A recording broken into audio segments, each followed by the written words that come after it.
Want to become a good 1v1 player in For Honor? Well, these tips will help you. Let me know if you have any questions in the comments down below, and don't forget to hit that like button. First off, you need to pick your favorite character, one that suits your playstyle. Oh, you did that already, but did you already watch the basic and advanced tips video in the game as well?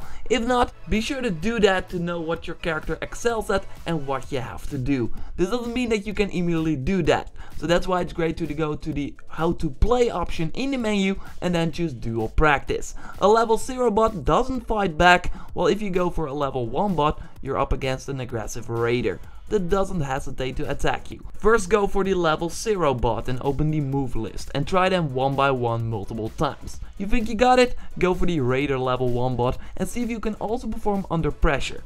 You will die a lot, but it doesn't matter because you will know how to fight back. Interesting about For Honor is that it's as much as knowing your own character as it is knowing the enemy heroes. So that's why it's a great idea to at least watch all the videos for the other heroes so you know what you're up against. In a duel, it's really about a 1v1 battle, so understanding what the opponent can do is super important. For example, a Kensei, a character that really depends on a top heavy combo with an unbreakable one at the end. If you know this, you know when to step away and counter him. If you die a lot versus one opponent, why not try to play him yourself in the dual practice or other practice modes. This way you can better understand the range, so where the weapon will hit, its combos, so you know when to counter him. If you understand all the heroes, you also know when to look out for the environment, especially maps where people can throw you off are super dangerous against a raider, a warlord or a conqueror, for example. On the other hand, if you are a raider, a warlord or a conqueror, look for these opportunities. Why not let these characters come towards you in a corner of the map where they can't kick you off the level. This way you don't have to worry about the edges and can just focus on the 1v1 fight.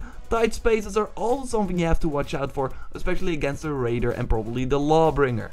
Characters with a huge weapon that can easily hit you when you are in a corner, so you don't want to create that situation. For the duel itself, it's really important to read the enemy. Is this an aggressive or a defensive player? You can easily find that out in the first round, and in my experience their playstyle doesn't change after that. So if you know that this warlord, for example, is super aggressive, you know that you have to counter him and not go aggressive as well. Parry or dodge his attack and follow up with a counter attack. He might have killed you the first round, but now you know his tactics, so you can counter him, and that really stuns the enemy that simply doesn't know what to do in result. But also the little fix help, for example the Orochi player, that tend to fall back a lot and then charge. If you can predict when they will do this, you can dodge away and follow up with a counter attack. This tip is really about reading the behavior of your enemy and understanding what you can do about it. If after a duel you guys decide to do another one, you can of course choose the map. This tip is simple, but it requires some knowledge about your character and the maps, but you've done enough duels, so you probably know about this. Pick the map that suits your character the most. For example, the raider excels in areas where you can throw off enemies and you can also put them in a tight corner to easily hit them. If you know the maps that suit that playstyle the best, just pick them and you know that you have a better chance of victory. That's it, that's how you'll become a better For Honor duel player. I got way more For Honor content up on the channel, so be sure to subscribe. If you got any tips, let them know in the comments down below. Help your fellow warriors like the video if you did, and I will speak to you next time. Goodbye.